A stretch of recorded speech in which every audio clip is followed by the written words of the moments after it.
Le point de départ de mon propos, c'est de toute façon une méthode, une approche très classique de la valeur des entreprises. Dans le monde financier d'aujourd'hui, on établit la valeur des entreprises en calculant d'une façon ou d'une autre la capacité de celles-ci à générer des profits dans le futur. Voilà.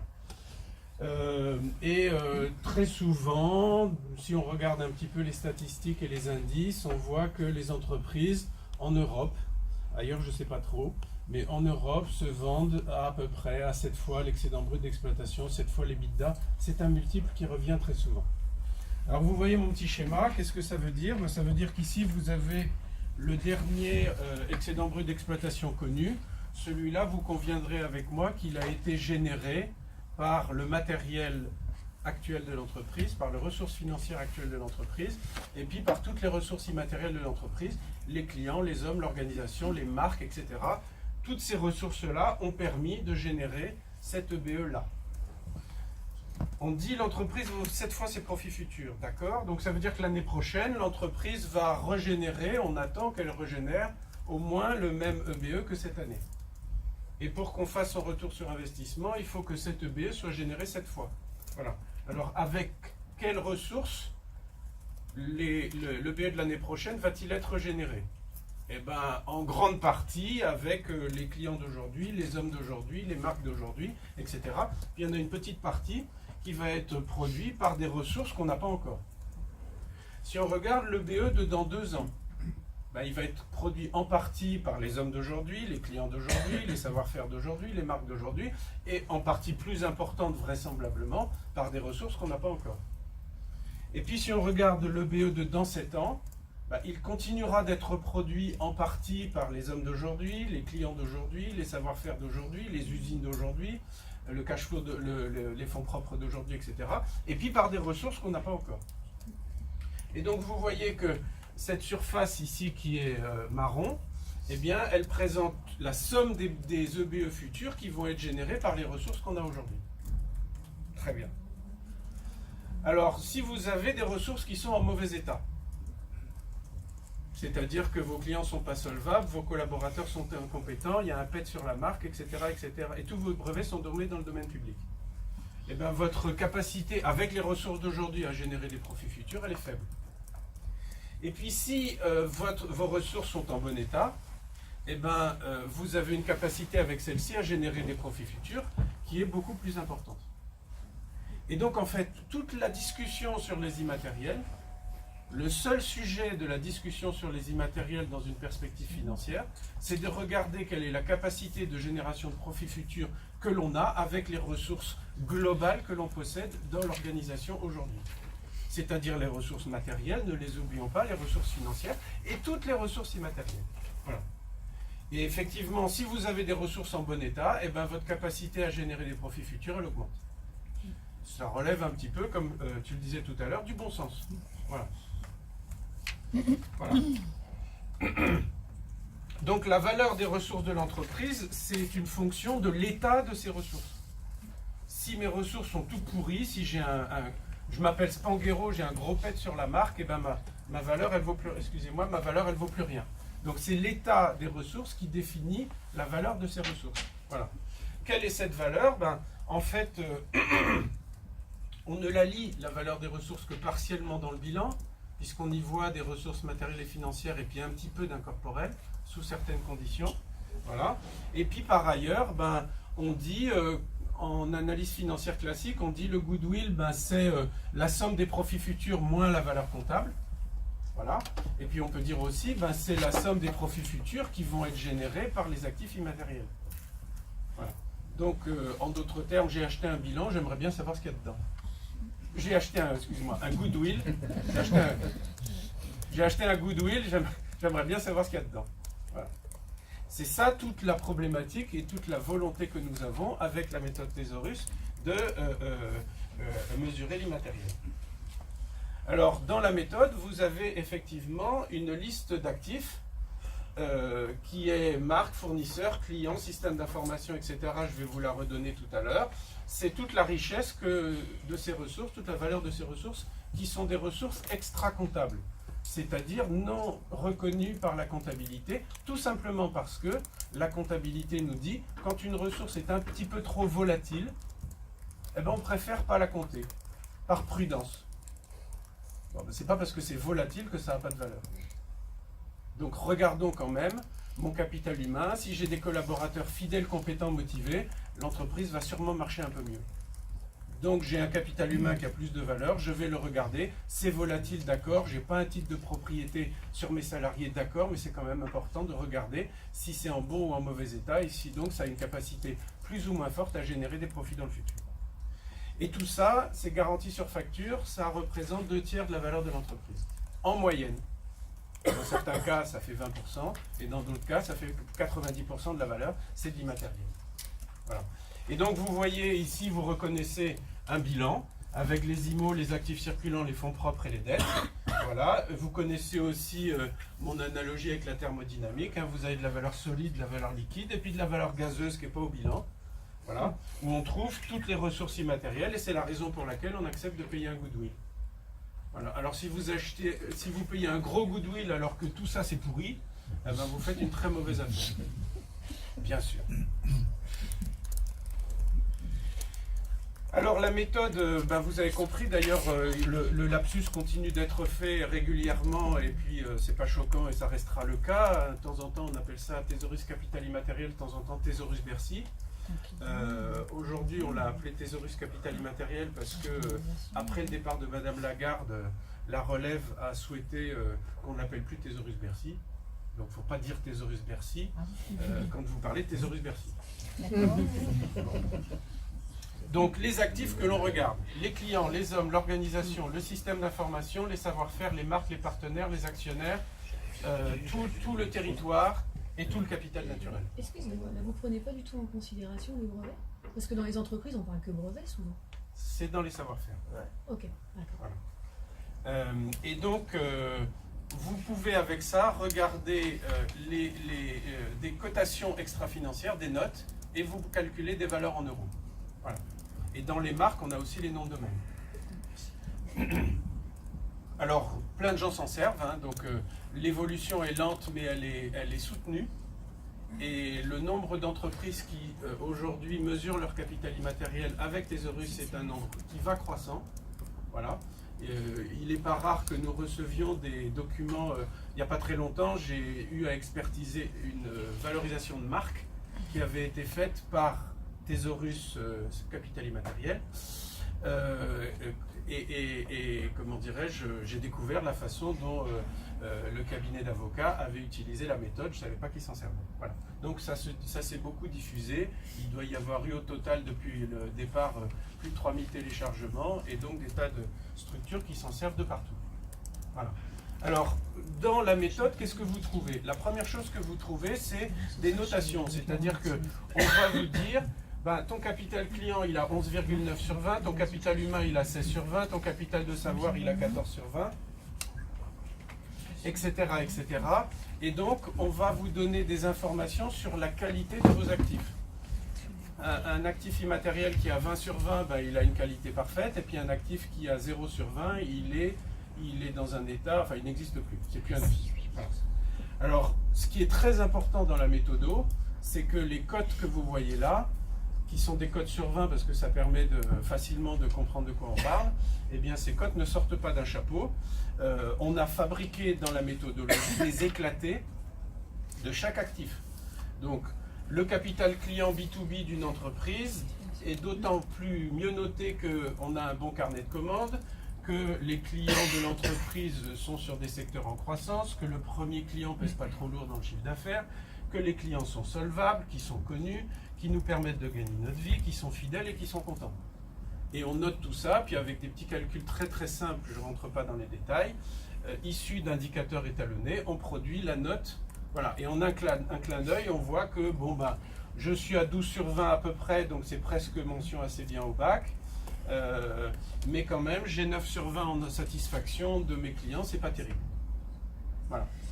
Et vous faites la radiographie comme ça de toute votre entreprise en relativement peu de temps, en due diligence immatérielle, en quelques jours, une entreprise est évaluée, c'est très très rapide, en une semaine c'est fait. Voilà.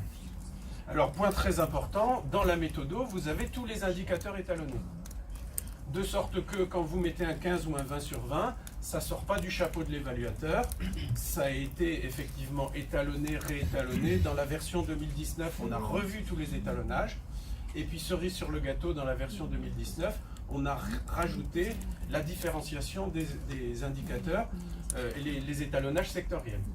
Donc, suivant qu'on est dans tel ou dans tel secteur, ben, on n'a pas les mêmes systèmes de notation, parce que bien sûr, selon les secteurs, ça change. Voilà.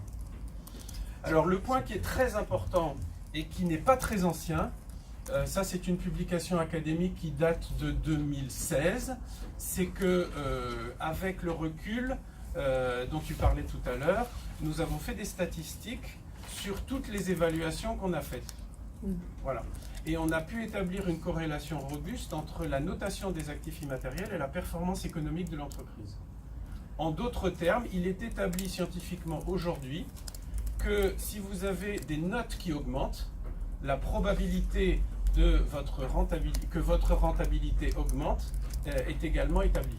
Voilà. Plus la note est bonne, statistiquement, plus la note est bonne et plus la rentabilité est élevée statistiquement. Voilà.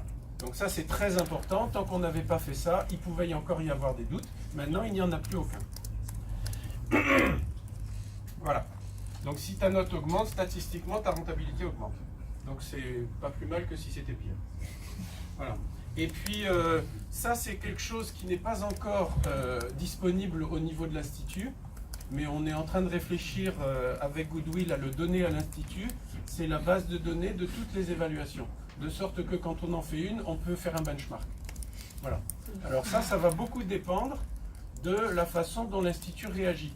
C'est-à-dire que si effectivement on voit que tout le monde utilise la méthode et que tout le monde fabrique des évaluations, qu'on fait une base de données commune, ben nous on va déverser dedans nos 250 évaluations, puis ça mettra du beurre dans les épinards. Voilà. Merci d'avance. Voilà. Et donc, et en fait, ce qui est très intéressant, c'est de dire si vous mettez en place telle ou telle recommandation, ben la note de 11,9 que vous avez vue tout à l'heure, elle va monter à 13,5 et on est capable de prédire statistiquement l'augmentation de la rentabilité qui en est attendue. Voilà. C'est que l'association sortira des rapports annuels ou Non. sur ce genre de... Pour l'instant, on fournit la méthode et on forme. C'est le but de la vocation de l'association. Voilà. Alors ensuite, effectivement, vous avez tout un volet qui sert énormément en ce moment en fusion-acquisition, qui consiste à regarder la valeur économique des actifs immatériels. Donc là, vous avez un cas réel. C'est une entreprise qui se trouve du côté de Nantes, qui fabrique, c'est le numéro 1, j'ai le droit de le mentionner, ce n'est pas toujours le cas, c'est le numéro 1 français de la porte d'entrée, la société Belém, d'accord ? Avec une méthode DCF, on a établi sa valeur à 125 millions, et puis avec une méthode capital immatériel, on a vu les actifs, ça c'est la valeur comptable, des incorporels comptables, des immatériels, et puis ça c'est le goodwill qui vient des profits futurs qui vont être générés par des actifs qui n'existent pas encore. Ce qu'on appelle le goodwill de croissance. Voilà.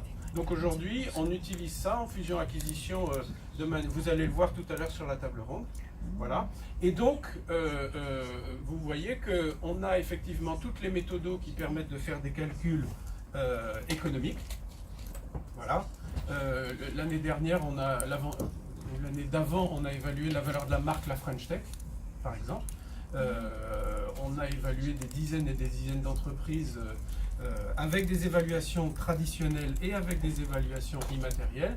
L'avantage quand vous avez fait une évaluation classique en plus d'une évaluation immatérielle, c'est que vous savez expliquer les écarts. Voilà. Et les deux se bonifient mutuellement. Voilà.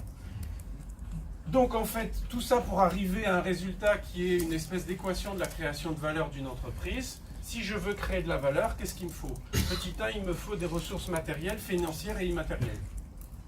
Voilà. Donc aujourd'hui, c'est une évidence. Si j'ai une valeur immatérielle qui n'est pas au rendez-vous, je ne peux pas créer de la richesse.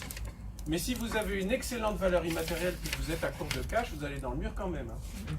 Donc il faut les trois, de la valeur matérielle, de la valeur financière, de la valeur immatérielle. Voilà. Ça, c'est la première chose. Il me faut des ressources.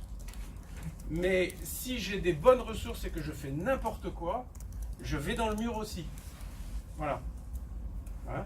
Vous savez, c'est le père fondateur qui développe une belle boîte, il transfère la direction de la boîte à son fils, qui est un fils à papa, et ben il a de l'immatériel, du matériel et du financier de partout, et en 2 ans, le fiston il plante la boîte. Voilà. Donc il ne suffit pas d'avoir des ressources, il faut prendre des bonnes décisions et bien travailler. Donc des ressources et des bonnes actions et une bonne stratégie. Voilà.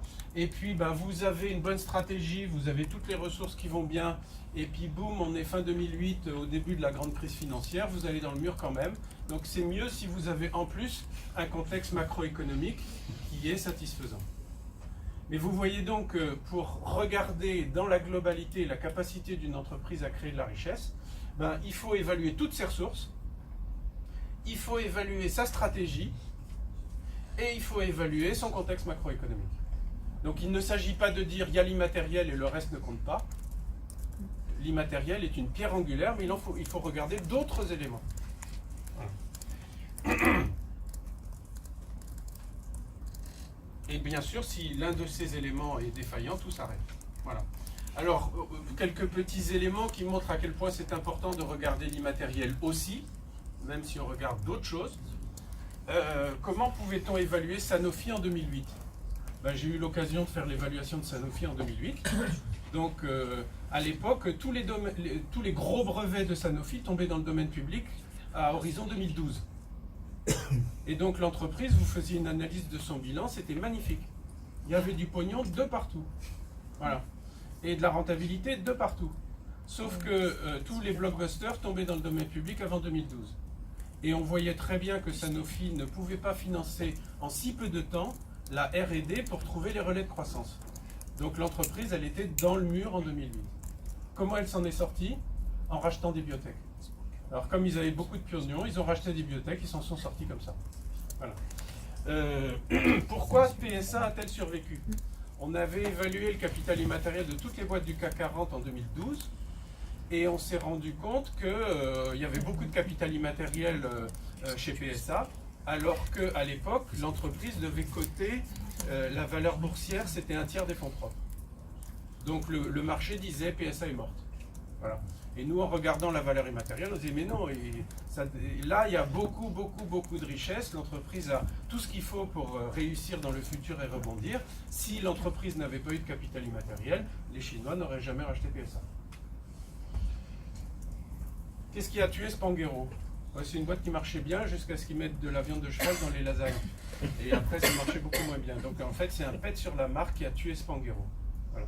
Donc l'homme qui parlait à l'oreille des lasagnes. C'est ça. Qu'est-ce qui fait la valeur d'un franchiseur de pizza ? Ben, en fait, il y a un truc qui est absolument incroyable, c'est que les leaflets que vous prenez chez le Pizzaiolo, eh bien, il y a un numéro de téléphone dessus. D'accord ? Et le client, en fait, il appelle le numéro de téléphone quand il veut des pizzas. Voilà. Et donc, ce qui fait la valeur du capital client, c'est le numéro de téléphone qu'il y a sur le leaflet. Ça a l'air de rien, mais si on a un client dans la situation, eh bien, vous avez une situation où le numéro de téléphone appartient au franchiseur et le franchiseur garde la valeur immatérielle. Le numéro de téléphone appartient au franchisé. Eh bien, le jour où le franchisé décide de quitter la franchise et de créer son enseigne, eh bien, le franchiseur, il a tout perdu. Le numéro de téléphone sur le leaflet, c'est ça qui fait la valeur immatérielle du capital client. C'est absolument incroyable. Voilà. Et l'entreprise réussit ou échoue avec juste ça. Donc, vous voyez que c'est assez impressionnant. Voilà. Et donc, la morale de l'histoire, c'est que les problèmes naissent toujours dans l'immatériel. C'est-à-dire qu'au début, l'entreprise fabrique de moins en moins de valeur gazeuse. Et puis quand il n'y a plus rien à compresser, eh ben, il n'y a plus de gaz. Donc quand vous compressez rien du tout, il n'y a pas moyen de sortir du liquide, du cash. Vous voyez ? Donc en fait, d'abord il faut fabriquer du gaz, puis il faut compresser le gaz, et là vous obtenez du liquide, c'est-à-dire du cash. Et quand vous n'avez, le problème c'est que quand vous avez un problème majeur au niveau de vos immatériels, vous pouvez vous en rendre compte 2 ans avant que le cash ne soit plus là. Mais sinon, quand le cash n'est plus là, c'est trop tard.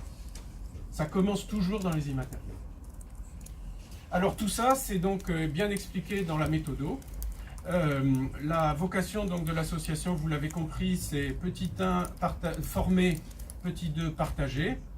Dans le programme de l'année 2019 que vous avez vu, c'est des formations. On fera certainement des formations certifiantes à partir de 2020. Cette année, ça va peut-être être un peu juste. Voilà. L'association est bien partie puisqu'au moment où nous parlons, nous avons 150 membres. Donc c'est un bon début.